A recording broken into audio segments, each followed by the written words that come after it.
Right, part three of the Viewpad 7 live recording. So, part 2, if you watched it, was a bit of a fail, but it was my fault.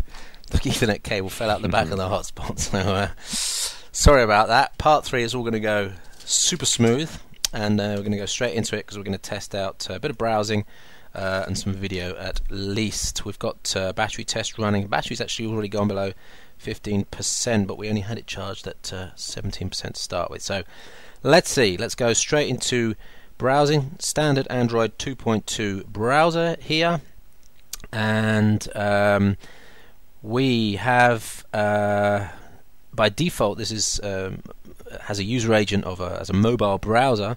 So if we go to carrypad.com, and you'll see the on-screen keyboard there. I will talk a little bit about that in a bit. We're now connected over local Wi-Fi, and we're going to the mobile website, carrypad.com. So that's still loading, and that's loaded there. Scrolling, and this isn't a very detailed website, no images, so scrolling's nice and quick. Rotation, that was about 1 second, and again scrolling, not too bad there. Let's go to the full website. Click on regular view. Okay. I had 1 or 2 problems with CarryPad recently with it sticking on the mobile view, but it looks like it's working. There you go. So when I tested this at IFA, someone told me it was a Snapdragon, and the story behind that is actually the Foxconn guys were offering this with Snapdragon originally, and that was the original information that came down through Viewsonic.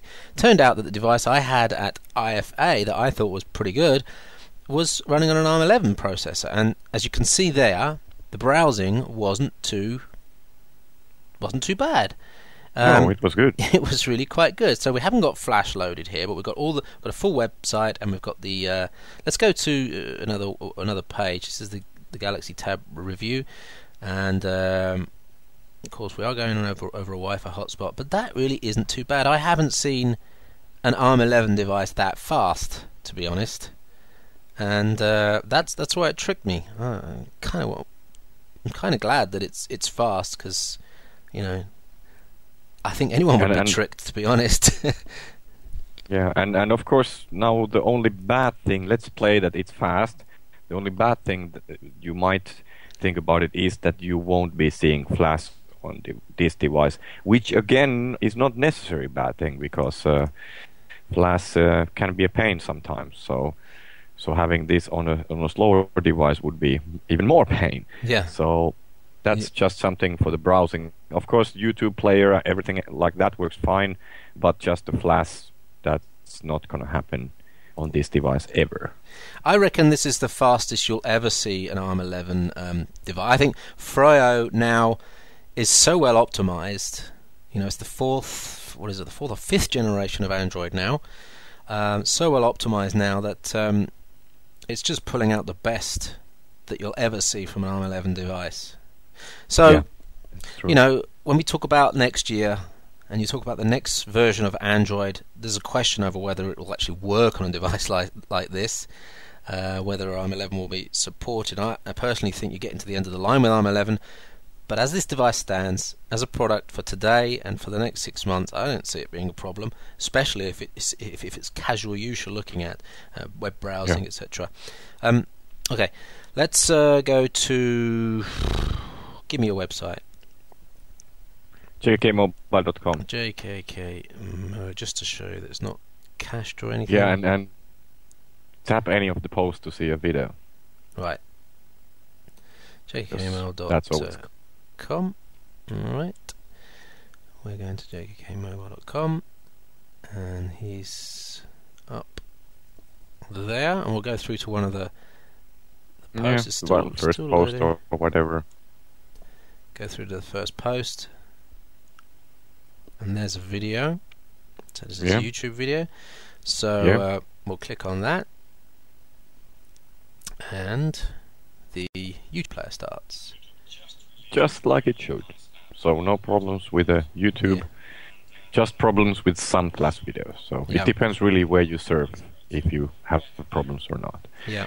And you have a high quality version there. High quality by Straight default. up, Here we're so. going over Wi-Fi, so default, and it's really good.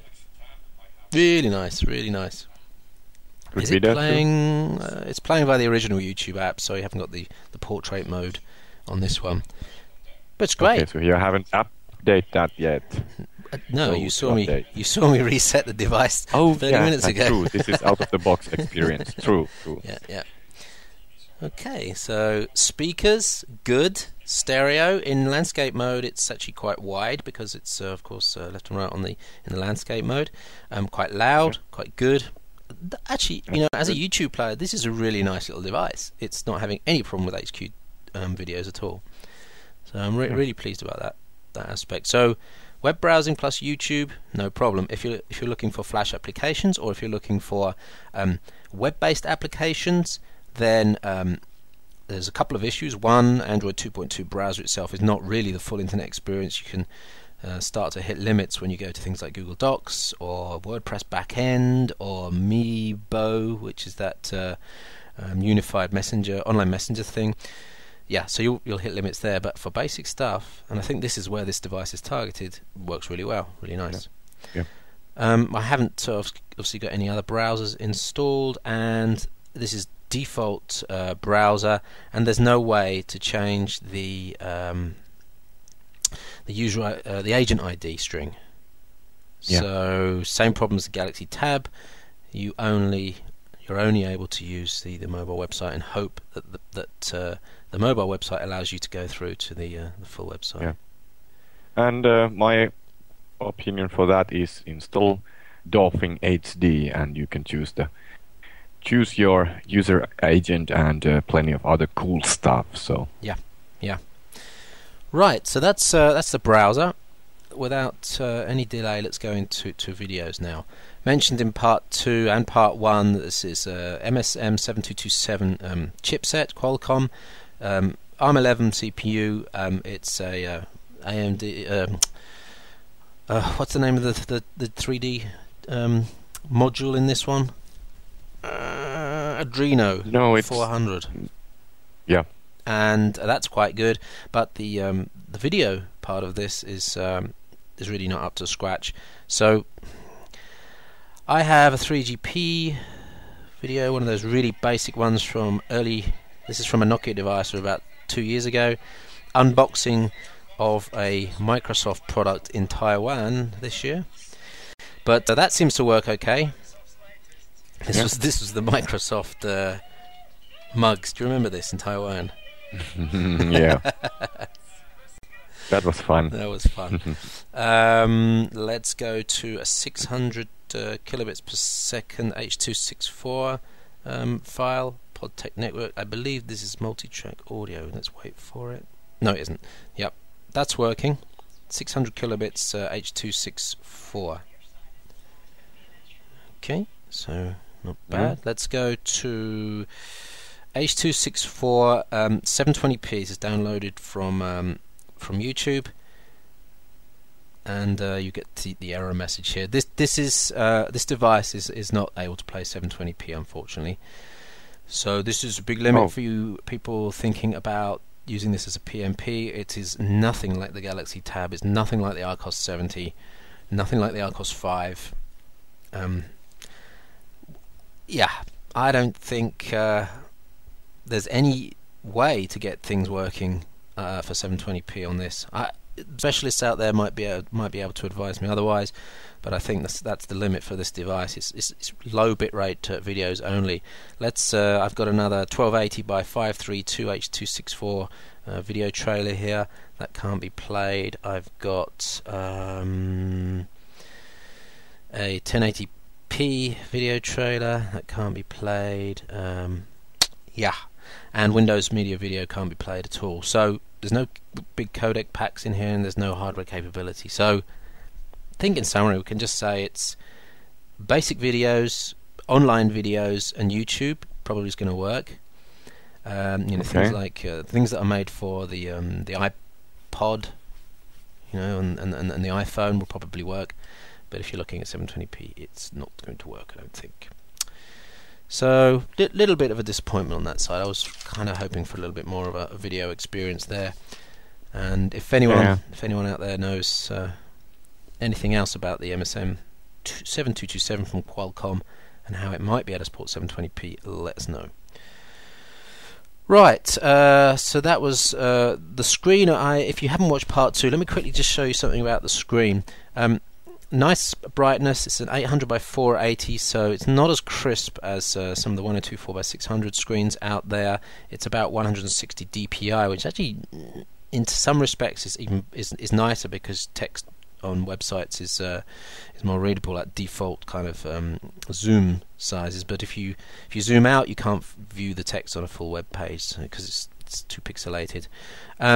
But viewing angles are the thing I want to show you. Left right is actually quite nice. There's a very gradual fade away left to right, and from the top it's fine.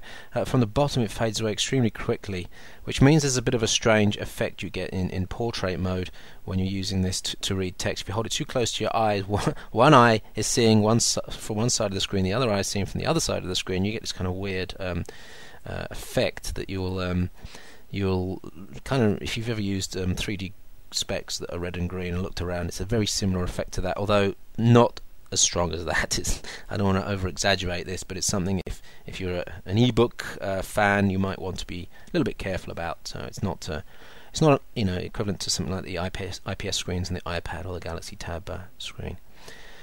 So that was the screen. So let's stop part 3, because in part 4 we're going to go over music, games, ebooks, and some suggested applications from the readers. We're going to install some stuff. I might even try a new home screen on it, because in part 2 I showed you that the portrait mode doesn't work in home screen.